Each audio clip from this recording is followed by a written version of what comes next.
네, 이 아침에 나오신 여러분들 환영하고 축복합니다. 오늘도 우리 예수님이 동행하시는 축복의 토요일 되시기를 간절히 바랍니다. 자, 오늘 우리가 읽은 본문은 요셉의 양식 정책, 곡식 정책에 대해서 우리에게 소개해 주고 있습니다. 자, 기근이 계속됐다고 했습니다. 그리고 땅은 황폐해졌습니다. 이제 모든 사람들이 먹을 것이 없어서 고통 가운데 있게 되죠. 자, 그때 어떤 정책을 행하게 될까? 자, 13절, 14절 말씀을 다시 한번 읽어보죠. 13절, 14절입니다. 시작. 기근이 더욱 심하여 사방에 먹을 것이 없고 애굽 땅과 가나안 땅이 기근으로 황폐하니 요셉이 곡식을 팔아 애굽 땅과 가나안 땅에 있는 돈을 모두 거두어 들이고 그 돈을 바로의 궁으로 가져가니. 아멘. 자, 기근이 너무 심해서 사람들은 이제 농사를 짓지 못하니까 먹을 양식이 없다는 거예요. 그것이 7년 동안 계속됐죠. 그러니까 있는 돈을 다 털어서 요셉이 쌓아놓은 이 창고에 와서 돈을 내고 양식을 사갔다는 것입니다. 자, 그러나 그것도 오래 갈 수 없어요. 양식은 아직 있지만 돈은 곧 떨어졌다는 거죠. 1년이 지나니까 그들이 또 농사를 지을 수 없어요. 기근이 너무 심해서. 그랬더니 이 백성들이 그 다음에 어떻게 자기 가축들을 다 끌고 와서 양과 소와 뭐 이런 것들을 다 끌고 와서 양식과 바꿔갔다는 거죠. 물물교환이죠, 일종의. 그래서 또 한 해를 견뎌냅니다. 그러나 그것만으로도 불가능해요. 아직도 기근이 심해서 농사를 칠 물이 없어요. 그러니까 그 다음에는 어떡합니까? 이제 자신들의 몸과 토지를 다 요셉에게 가지고 오는 거예요. 몸과 토지를. 그러니까 자기들이 가지고 있는 그 농사 질 수 없는 그 쓸모없는 땅을 이제 갖다가 문서를 요셉에게 맡기고 그만큼 쌀을 받아가는 거예요. 왜? 먹고 살아야 되니까. 그리고 자신들의 몸을 요셉에게 맡기는 것입니다. 어찌 보면 이렇게 참 비극적일 수 있을까? 어느 정도로 사람들이 기근이 심하면 이제 생명을 얻기 위해서 자기의 모든 토지와 자기 재산과 자기 생명까지, 몸까지 다 갖다 요셉에게 바치고 그리고 양식을 얻어가는 것입니다. 여러분, 우리가 이스라엘 역사 속에서 보면은 아람의 공격을 받고 이 북이스라엘이 한 3개월 동안 이렇게 포위가 되어 있었어요. 근데 그때가 어느 정도 심했는지, 오죽했으면 그 양식이 뛰는데 비둘기똥 하나가 하나가 어마어마하게 천정부지로 뛸 정도로 상상할 수 없는. 그래서 오직 여인들은 자기 아이들을 잡아먹는, 저 집 아이를 오늘은 잡아먹고 내일은 저 집 아이를 이렇게 비참한 지형을 우리가 생각해 보면 충분히 이해가 될 것입니다. 자, 그렇게 해서 한 해 한 해를 힘겹게 넘기고 있는데 이제 그 다음 해가 돼도 농사를 또 지을 수가 없어요. 그러니까 이제 백성들은 뭐예요? 이제 토지도 없고 가진 게 아무것도 없어요. 어떻게 하면 좋으냐, 이제는. 이제 굶어 죽게 생겼어요. 그때는 요셉이 새로운 토지법을 만들죠. 그래서 너희가 이제 모든 백성들을 이주시키고 이 새로운 토지를 너희가 분할해 줄 테니까 여기서 농사를 마음껏 쳐라. 그리고 추수를 하면은 가을에 와서 너희가 그 추수한 열 가운데 10분의 2는 바로에게 가지고 오고 10분의 4는 너희가 먹으라는 거예요. 여러분이 소작농을 사기. 이 시골에 땅이 없어요. 지주들이 있는 땅이 없으니까 어떤 지주의 땅을 빌려 쓰는 거예요. 그래가지고 1년 동안 농사를 져가지고 10가마가 나오면 5가마는 주인에게 갖다 주고 5가마로 자기가 사는 거예요. 그게 사실 힘들죠, 여러분. 거기에 비료값도 들어가지, 인건비도 들어가지, 그러는데 그 절반을 지주에게 갖다 바치. 대부분은 5대5였어요. 예전에 보니까. 그리고 심하면 6대4 됐어요. 주인에게 6을 주고 4를 내가 먹는 거예요. 우리 소작농들은 늘 가난해. 평생을 일해도 그저 먹고 살기 바쁠 뿐이지 어떻게 땅 한 마디에 살 돈이 없는 거예요. 그런데 거기에 비하면 요셉의 토지법은 어때요? 세금은 10분의 2입니다. 5분의 1은 바로에게 가지고 오고 5분의 4는 너희 가족이 먹으라는 것입니다. 거기에 비하면 굉장히 그런 거죠. 요즘 우리가 오늘 좀 내는 세금도 아마 굉장히 이를 겁니다. 또 이것을 보면서 우리는 하나님 앞에 드리는 11조도 생각하게 됩니다. 자, 여러분 이렇게 11조를 낸다 그러지만 사실은 우리가 11조 아니겠습니까? 10의 2조를 내는 경우가 더 많죠. 왜? 감사원금도 하고 또 이런저런 또 교회를 위해서 헌신하면 또 그렇죠, 여러분. 근데 오늘 이 본문이 의도하는 것은 뭐냐?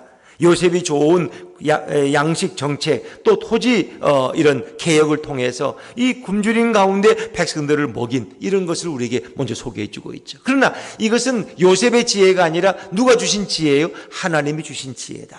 하나님께서 요셉에게 이런 지혜를 부어주신 거예요. 그리고 7년 기근 가운데 백성의 생명을 보존하는 것이 어찌 보면 요셉의 사명이었어요. 그건 애굽만이 아니라 가나안 땅과 그 인근 지역의 모든 백성들이 요셉을 의지해서 결국 그들이 굶지 않고, 그들이 비록 재산은 갖다 바쳤지만은 그들이 굶지 않고 살아있다는 거예요. 여러분, 죽은 바에야 재산이 뭐 필요 있어요? 죽으면 안 되죠. 살아있어야 되죠. 그래야지 농사를 질 수 있으니까.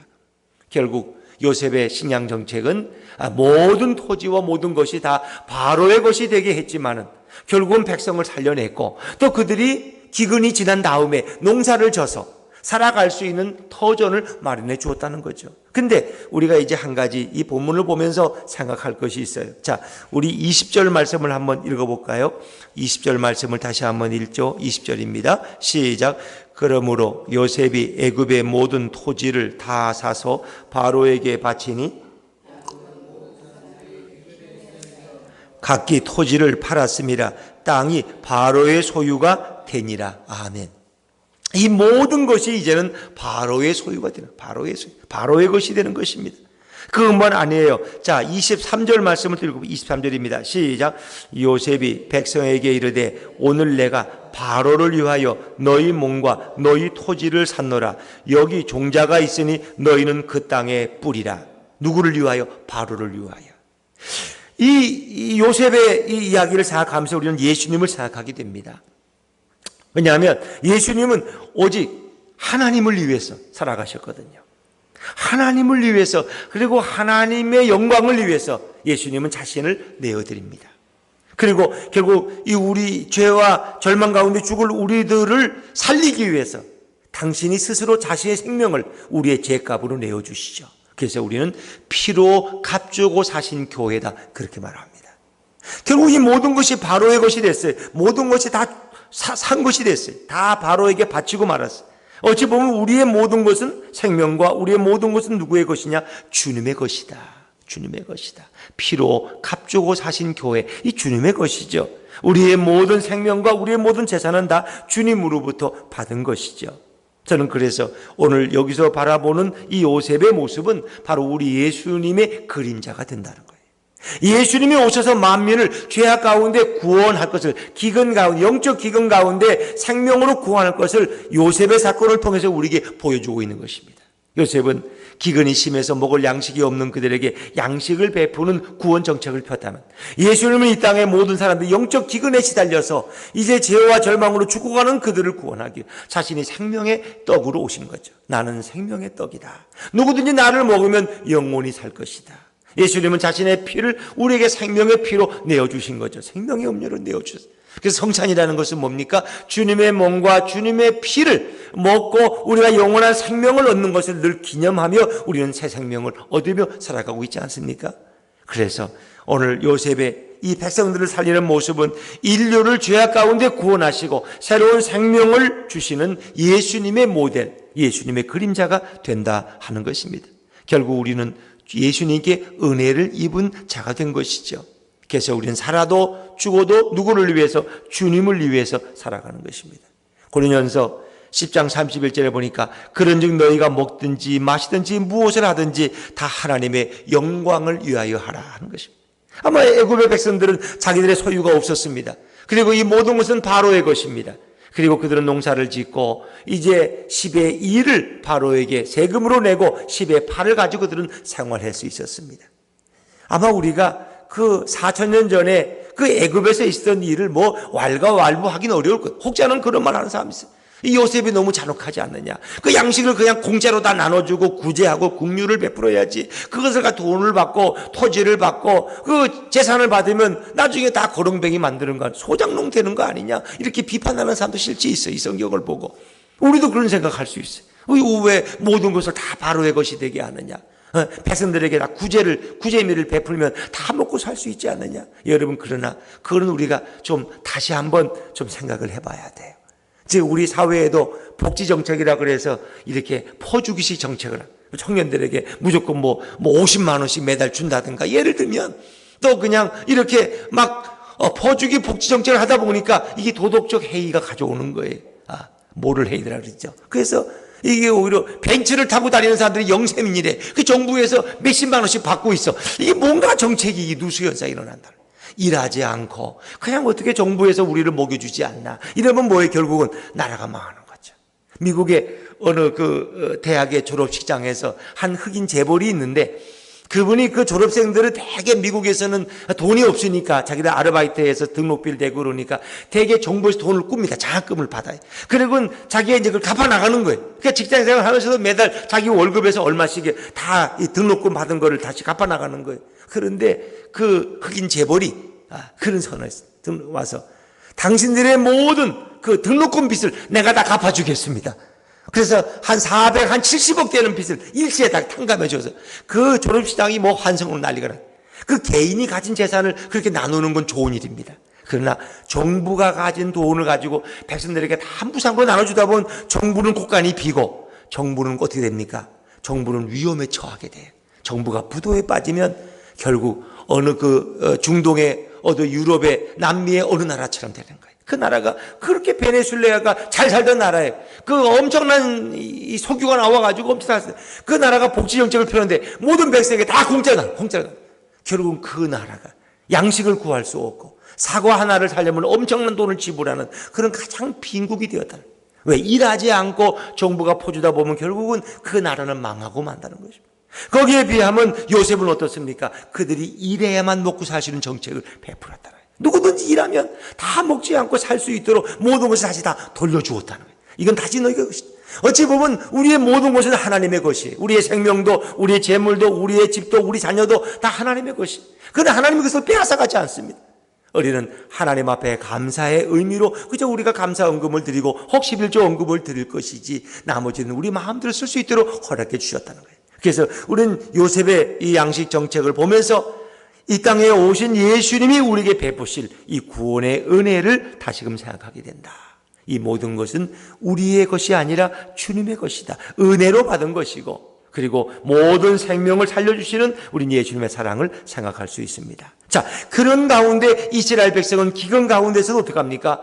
계속 번성하고 생육해 갔다는 거죠. 자, 27절 말씀을 한번 읽어볼까요? 27절입니다. 시작. 이스라엘 족속이 애굽 고센 땅에 거주하며 거기서 생업을 얻어 생육하고 번성하였더라. 아멘. 애굽 고센 땅에서 거주하며 생업을 얻어 생육하고 번성했다. 결국 이스라엘 민족은 그 고센이라는 지역에서 400년 동안 번성해 가는데 그 숫자가 기하급수적으로 늘어갔다는 거예요. 70명이 400년 후에 200만의 인구로 번성해 가죠. 이건 놀라운 거예요. 그 7년 기근 가운데 어떻게 이런 번성과 생육이 가능했을까? 그것은 요셉의 양식 정책 때문에 가능했다는 것입니다. 그들은 죽지 않고 그 가운데서도 일하면서 먹고 생활할 수 있었기 때문에 자식들을 열심히 낳았고 인구가 급속도로 늘어가기 시작했다. 그런 가운데 이스라엘이라는 이 야곱은 147세가 되었고 죽음이 가까워졌어요. 요셉을 데려다가 자기 허벅지에 손을 놓고 맹세하도록 했는데 그 맹세의 목적이 무엇입니까? 우리 30절 말씀을 읽어보세요. 30절 같이 읽죠. 시작. 내가 조상들과 함께 눕거든 너는 나를 애굽에서 메어다가 조상의 묘지에 장사하라. 요셉이 이르되 내가 아버지의 말씀대로 행하리이다. 조상의 묘지라는 건 뭐예요? 그것은 가나안 땅, 바로 막벨라 굴에 우리 이삭이나 아브라함이 묻힌 그곳에 나도 장사해달라. 야곱은 이방 땅인 애굽에 묻히는 걸 원치 않았습니다. 그의 소망은 영원한 가나안 땅에 있었다는 거예요. 하나님의 약속하신 그 땅에 있었다는 거예요. 그는 그 땅에 소망을 두고 살아갔다. 이스라엘 민족이 지금 잠시 애굽 땅에 머물지만 그들은 결국 그 가나안으로 다시 돌아가게 될 것입니다. 우리가 이 땅에 살아가지만 우리는 결국 하나님의 품으로 언젠가는 다시 돌아가게 될 것입니다. 그리고 야곱은 마지막에 하나님을 경배했다. 자, 우리 31절 말씀 읽어볼까요? 31절 시작. 이 야곱이 또 이르되 내게 맹세하라 하매 그가 맹세하니 이스라엘이 침상머리에서 하나님께 경배하니라. 그의 삶은 늘 찬양과 예배의 삶이었습니다. 우리가 이 땅을 살아가는 가장 좋은 것은 주님 앞에 영광을 돌리는 것입니다. 예배를 기뻐하고 예배를 통해서 우리 하나님을 경배하고 예수님을 높여드리는 것이 우리의 가장 아름다운 삶입니다. 그리고 우리의 소망은 영원한 하나님 나라, 영적 가나안에 있는 것입니다. 그리고 이 땅을 살아가는 우리의 삶은 주님의 손 붙들고 주님과 동행하는 삶이 되는 것이죠.